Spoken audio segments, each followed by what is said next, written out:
RTP.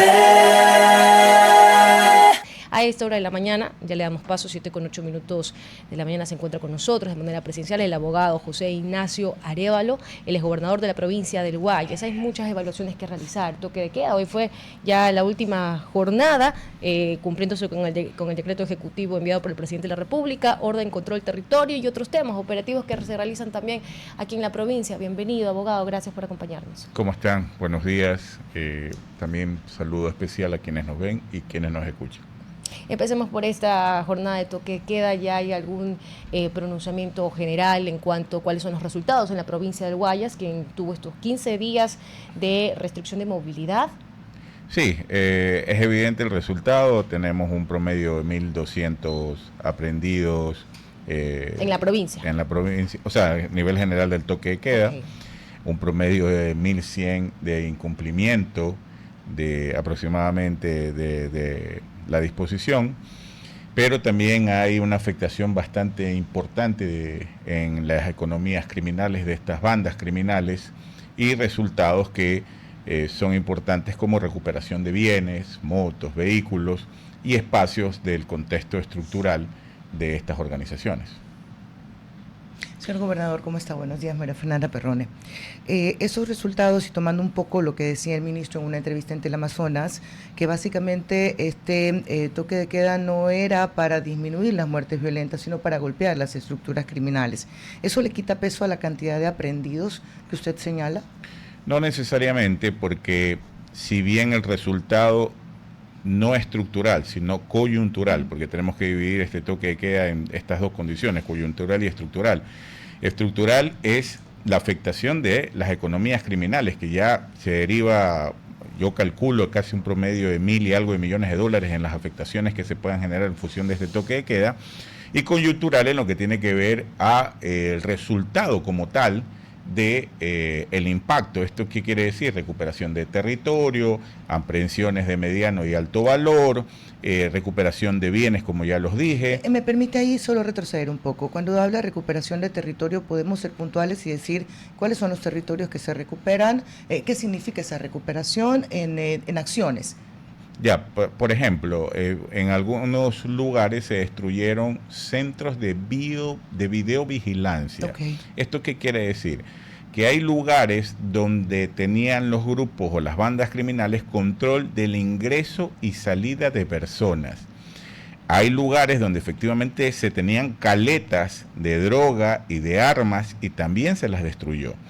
Esta es la parte coyuntural. Coyuntural en función del toque de queda, recuperación de espacios, repito, esa recuperación de espacios significa que hay lugares donde ya no tienen control las bandas criminales y también en el contexto de la detención de ciertas personas que siguen estando en libertad, que son objetivos de mediano y alto valor y que si uno ve el contexto de sus antecedentes penales han sido beneficiados por una normativa que en la actualidad deja muchas dudas, porque yo sigo insistiendo que la normativa que tenemos no cumple las expectativas sociales y le da mucha ligereza al elemento de ponderación en el momento de aplicar esas mismas medidas a los jueces en la actualidad que nosotros tenemos.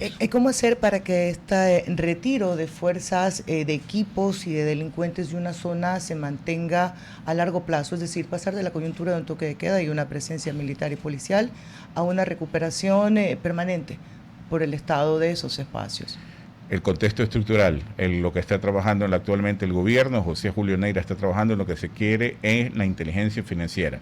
Cuando hablamos del contexto estructural es desbaratar estas organizaciones y cuando hablamos de destruirlas tenemos que tener un control en el contexto financiero y ese control en el contexto financiero puede ir desde el análisis del servicio de rentas internas cuando ve una modificación en las evasiones tributarias de manera inmediata, e incluso las condiciones del sistema empresarial, es decir, ver empresas que manejan un flujo económico pequeño y que inmediatamente empiezan a subir. Y en las economías pequeñas, ver efectivamente cómo siguen manejando estas economías ilegales a diarias que las hemos detenido con este toque de queda, que es las extorsiones, que es el secuestro extorsivo, que efectivamente ayudan a establecer un ingreso de dinero que hace que se fortalezcan estructuralmente las organizaciones. Es fundamental, y como también es fundamental que Fuerzas Armadas y Policía Nacional tengan este tipo de acciones de manera permanente, no necesariamente con toque de queda, sino que con acciones específicas como las que se está haciendo. Pero también se requiere, y esto es importante, porque nosotros cuando hablamos de un contexto estructural de desarrollo después del resultado del toque de queda, tenemos que hablar de corto, mediano y largo plazo. Y dentro de esos plazos es importante tener una normativa que la Corte Constitucional en su momento la dejó sin efecto en lo que refiere a aquella ley que se había omitido el procedimiento parlamentario y que se pronunció la Corte en función de la forma y no de fondo, que es ciertos elementos que hoy día en este decreto presidencial se tiene, como la restricción de movilidad, como el acceso de la policía y Fuerzas Armadas sin orden judiciales, y que necesitamos tenerlas en un sistema penal y una normativa constitucional que limite las garantías para estos criminales de alta peligrosidad. Es decir, el toque de queda, repito, tiene un resultado coyuntural, no necesariamente, porque también si hacemos un análisis del impacto, es necesario. No, me refería a lo que usted señalaba, que si ya se deja dentro del marco legal, lo que hoy permite un toque de queda sería institucionalizar las limitaciones o levantar las prohibiciones como de acceso a vivienda, por ejemplo, o correspondencia. Exacto, pero para ciertos grupos y para ciertos criminales. ¿A qué me refiero? Por ejemplo, nosotros tenemos la captura de pan quemado, tenemos la captura de Willy Willy. Todos estos criminales que están detenidos, ¿por qué tienen que tener acceso a acción de protección o habeas corpus? ¿Por qué este tipo de criminales tienen que tener beneficios penitenciarios? Entonces, lo que quiero decir es que tenemos un sistema penal y un sistema constitucional para nosotros, para quienes se equivocan una sola vez o para que pueda repetirlo, pero no un sistema para quienes o aquellas personas que permanentemente afectan los cimientos de las estructuras de una sociedad. Ese sistema penal que fue previsto, modificado en el 2014 y que posterior al mismo, con el tiempo, ha tenido algunas modificaciones, no cumple las expectativas sociales. Abogado, y aprovechando su conocimiento en materia jurídica, quería también consultarle, tomándome también de la pregunta de Mafre que decía qué espacios se han recuperado. Recuerdo el 16 de marzo, el ministro de Defensa, Giancarlo Lofredo, en el sector del Arbolito, específicamente en Durán, destruyendo una guarida si no estoy equivocándome, de alias Bob Marley, donde se llevaba a quienes eran secuestrados. Eso fue antes, claro. Antes del toque de queda. 16 de marzo fue. Lo de la guarida de Bob Marley o la detención de Bob Marley. No, la guarida, la destrucción de Bob Marley fue el 16 de marzo. Correcto. Y donde participó el ministro de Defensa, Giancarlo Lofredo. Y le quería hacer una consulta. Con estas infraestructuras que se han destruido, neutralizado, desmantelado y demás, ¿cuánto se puede aplicar en este caso y en los otros que se han dado en las otras provincias la extinción de dominio? Una ley, una normativa que se creó justamente para quitarle los bienes y extinguir el dominio de bandas criminales. La ley de extinción de dominio tiene que ir de la mano en función del trabajo que se está haciendo hoy en día con WAFE, y que inclusive la Policía Federal o el Buró Federal de Estados Unidos y la Policía de Europa también, en función de la inteligencia financiera para cuando las empresas tengan un movimiento inusual de recursos que esté vinculado al lavado de activos, pueda ejecutarse inmediatamente. En situaciones como las que usted me está hablando, de la guarida de Bob Marley o aquellos sectores donde se han destruido caletas con cámaras, sistemas de videovigilancia. Es más, incluso en estos días hemos visto cómo chicos van y destruyen cámaras del ECU 911 en diferentes lugares de manera específica. ¿Esto qué implica? Implica que ya empieza a existir un resultado, porque no nos olvidemos que las condiciones de criminalidad son muy variables. Es más, a partir de este toque de queda, ya hemos visto en el mismo toque de queda, y lo vamos a ver de manera posterior, cómo migra la condición criminal. Un ejemplo, muertes violentas, que tiene una reducción y que con todo este contexto ha habido un impacto de casi el 33% de la afectación de economías criminales y de las bajas de ciertas condiciones de delitos.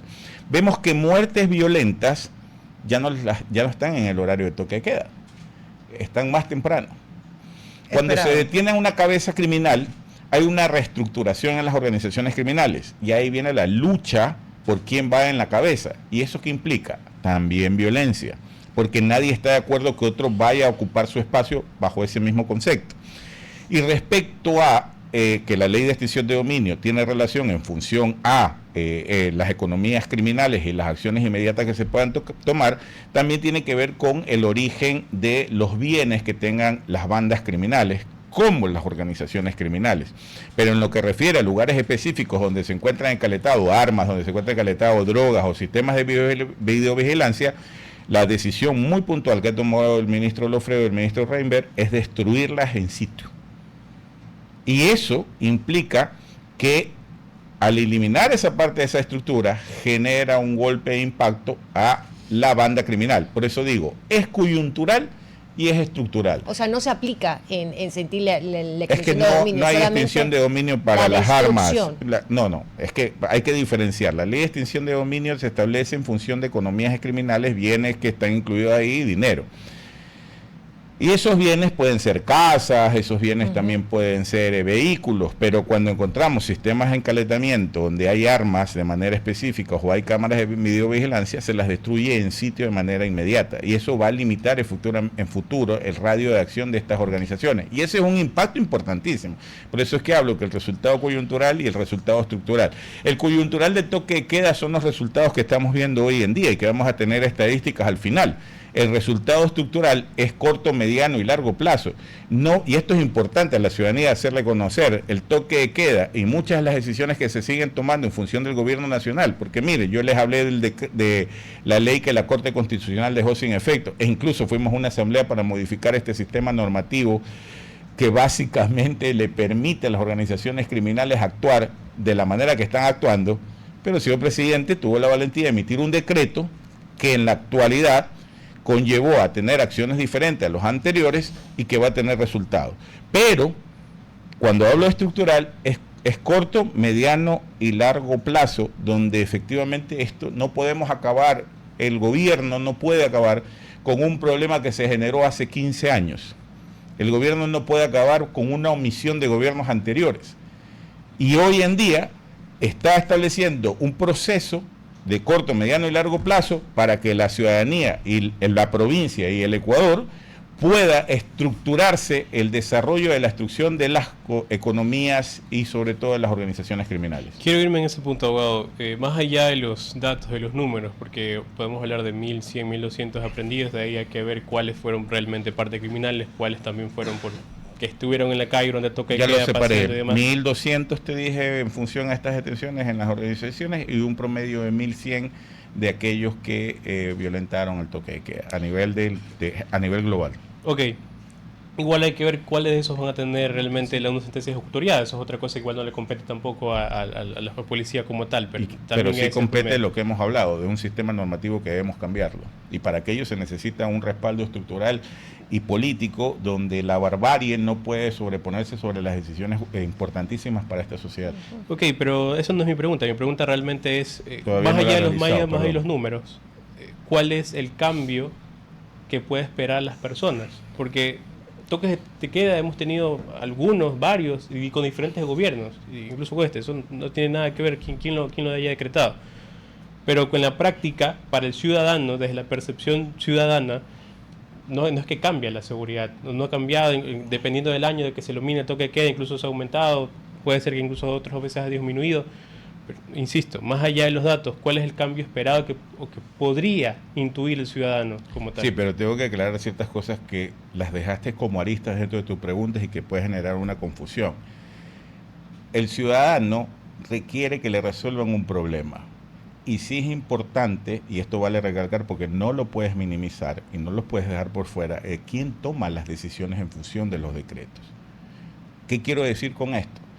No podemos decir que no es importante o que es menos importante quién tomó la decisión. Sí es importante, porque si tú vives en una sociedad que tienes un sistema normativo que limita las acciones, y viene un presidente y un gobierno y toma la decisión mediante un decreto que es necesario y va por encima de ciertas condiciones normativas que permiten actuar a las organizaciones criminales, es importante resaltar aquello. Pero es que eso no es la pregunta y tampoco lo que yo hago es diferenciar justamente para no concentrarnos en quién. Sí, pero yo sí quiero tu pregunta yo la voy a contestar. Y el cambio.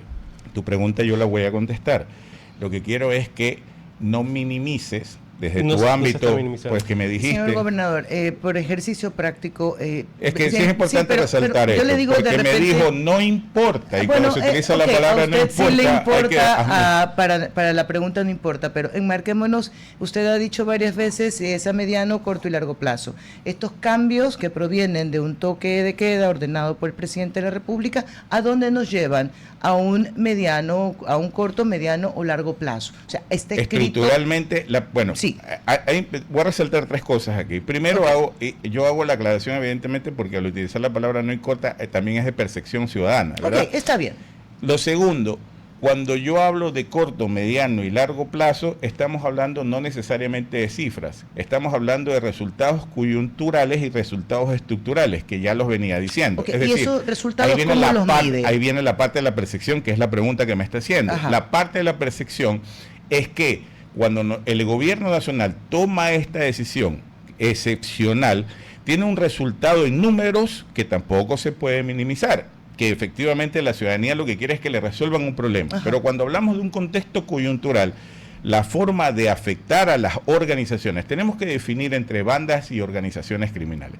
Organizaciones criminales, muchas de ustedes no han escuchado hablar, por ejemplo, de la 'Ndrangheta italiana, bueno, o tal vez no hemos escuchado hablar del Comando Vermelho, ¿verdad?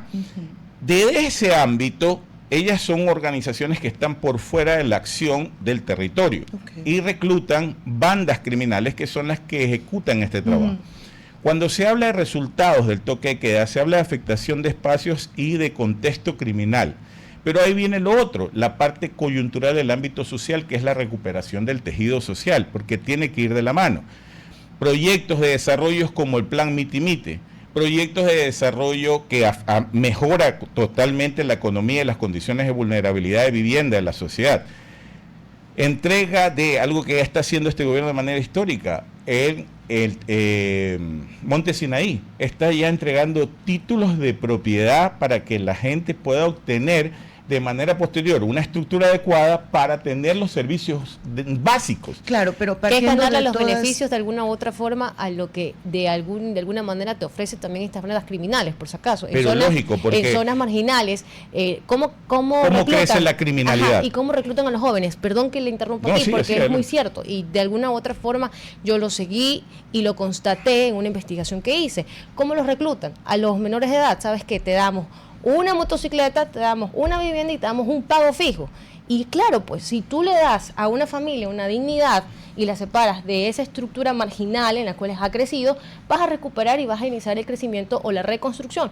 Lenta, rápida, como se pueda recuperar el tejido social, pero se recupera dándole oportunidades y dignidad. Ahora, señor ministro, le iba a decir, se nota que es lunes, oiga, señor por gobernador, favor, ya le puse ahí, señor gobernador, pero para eso es importante también los números, porque permiten evaluar qué tanto está dando pero resultados. Para nosotros o para la sociedad, porque para todos. Aquí acaba de decir que es que sí es importante para los objetivos del gobierno nacional. O sea, si usted dice, por ejemplo, yo voy a recuperar, se me ocurre 10 manzanas de una zona muy caliente, dentro de los objetivos. Nosotros vamos a entregar 10 viviendas por cada sector. A eso me estaba refiriendo con los objetivos que deben estar marcados en el plan de trabajo. Y ahí usted es que tiene los objetivos. Ahí justamente ahí es lo que lo estaba resaltando que nos aclaró efectivamente. La parte de recuperación del tejido social y una lucha contra la criminalidad no es solamente las armas y los resultados coyunturales. Cuando hablamos estructurales y hablamos de inteligencia financiera, hablamos de golpear economías criminales. Pero otra de las formas con las que golpeamos economías criminales es efectivamente esa recuperación del tejido social. Miren, Monte Sinaí, y mucho, como yo siempre he dicho, los gobiernos seccionales, gobiernos locales, le deben mucho a la sociedad. ¿Por qué les digo esto? Porque la falta de inversión en el desarrollo social, que es un problema global en el contexto de criminología, hace que efectivamente haya un fácil reclutamiento de chicos. Porque el no llegar ante la ausencia del gobierno local, ante la ausencia del Estado, efectivamente es mucho más fácil estructurar un ejército. de ese estructural en mediano y largo plazo es eso. Como les he dicho, ¿a quién les interesaba Montesinaí? Claro. A nadie. O sea, sí. O quienes hacían parte, y es que esto es importante resaltar porque mira, Montesinaí fue una estructura social que se creó con la intención de generarle un desbalance a quienes gobernaban la ciudad localmente hace un tiempo. Y quienes gobernaban la ciudad localmente hace un tiempo y hoy en día quienes estaban al frente no se preocupaban del contexto social de Montesinaí. El contexto social o la generación y esa de empleo. parte, servicios básicos, No, esa ausencia, esa necesidad, como nos acaba de decir la dama, hace que efectivamente las organizaciones, las bandas criminales crezcan. En el momento que nosotros empezamos a trabajar en eso, evidentemente estamos golpeando entre mediano y largo plazo. Pero dos cosas, vio que no me dio número, no me dijo hacia número, dónde, pero no, se la dejo ahí porque quiero aprovechar con otra pregunta para ir cerrando. Okay, si pero sí es importante aclarar, números en porcentajes en reducción de criminalidad, recuperación de espacios públicos, generación de empleo, no lo sé, todo lo que incluye el desarrollo para limitar a las bandas criminales. Pero eso lo puedes ir midiendo en función de las decisiones y las acciones que se van tomando. Claro, pero siempre hay un plan, pues uno dice hasta aquí quiero llegar. Un plan de política criminal. Pero con cifras, pues, señor gobernador. Ya, pero cifras, a eso me refiero. Sí, yo también me refiero a eso. Porque hablemos de cifras criminales o cifras sociales. De todo lo que tiene que ver, porque todo está relacionado, pero no quiero terminar con esto, sino con lo otro. El día viernes se anticipó que se van a anticipar las elecciones productos de preocupación sobre el fenómeno del niño. ¿A usted le ha llegado el informe? Porque el gobernador no solamente seguridad, que es importantísimo y es lo que más nos urge, sino también un trabajo sobre riesgos. ¿Usted ya tiene el informe para poder preparar contingente frente a ese fenómeno del niño anticipado? O sea, mira, yo cuando te digo que los gobiernos seccionales le deben mucho, el resultado que tuviste hoy en día en función del fenómeno de la etapa lluviosa, no te da para un proceso, solamente desde el ámbito del sentido común, no te da para un proceso eleccionario en el mes de febrero. No, Ahora, si lo que me quieres es preguntar puntualmente sobre una emisión de informe, de parte de riesgos, el informe de riesgo está en la actualidad clarísimo en función de las afectaciones. Creo que no planteé bien mi pregunta, entonces la voy a replantear. ¿Cómo se prepara la gobernación a partir de ese informe? En cuanto a sus competencias, por supuesto. No, pues lo mismo, en el trabajo estructural. Nosotros, por ejemplo, seguimos trabajando en cada cantón. Un ejemplo, Juján. ¿Cómo llevas elecciones a Juján si no tienes sistema de alcantarillado o lluvia? No olvídese de las elecciones. Digo, ¿cómo se prepara el contingente de la gobernación para decirle, oye, vamos a tener este problema que es serio, que nos lleva a adelantar las elecciones? Es lo que estoy tratando de decir. Es Juján, por ejemplo. Ya, ok. Pero ahí, ¿qué haría usted? Juján, por ejemplo. Juján tiene un problema que no tiene alcantarillado, ¿verdad? Y que gobiernos anteriores locales, dejaron destruida la condición económica. Entonces estamos trabajando de manera permanente para estabilizar la economía, para que pueda acceder a un crédito del sistema del Banco del Estado y a su vez puedan trabajar en el proyecto y en la estructura. En lo que tiene que ver en las camaroneras, lo que generó la inmensa entrada de agua en diferentes localidades, estamos trabajando puntualmente o si no resuelven el problema de levantar los muros que han establecido o establecerlo estructuralmente, van a perder las licencias. Sí. ¿Qué es lo que te quiero decir con esto? El resultado de la etapa lluviosa, tuvimos mucha suerte, porque ya vimos un impacto con el aguaje más lluvia fue terrible. Y te mantenemos efectivamente la condición de riesgo. ¿Por qué? Porque no se ha resuelto la falta del dragado de la provincia. Mira, si nosotros tenemos que hacer una condición sin informe, ¿no? Es decir, ¿cómo llevamos a la gente un proceso eleccionario en el mes de febrero si todavía no se resuelve el problema del dragado del río? Es decir, porque cuando se dice no solamente es dragado, claro, es falta de estructuración de los sistemas de alcantarillado y proyectos de desarrollo en función a esa afectación. ¿Por qué? Porque si seguimos sosteniendo que el gasto corriente sea el 70% y el gasto de inversión sea el 30%, es terrible. Hoy es al revés. El gasto de inversión es el 70% y el gasto corriente es el 30%. Señor gobernador, se nos fue el tiempo volando. Muchísimas gracias por haber venido hasta acá. Hasta el límite de San Borondón con Daule. Estamos ahí nosotros en esa cuerdita, nada más en ese espacio. Gracias por habernos acompañado. Que tengan un buen día. Igual a ustedes. Nosotros nos vamos a una pausa. Gerardito, nos vas a matar. 7:33. Vamos volando. Ya regresamos. RTP.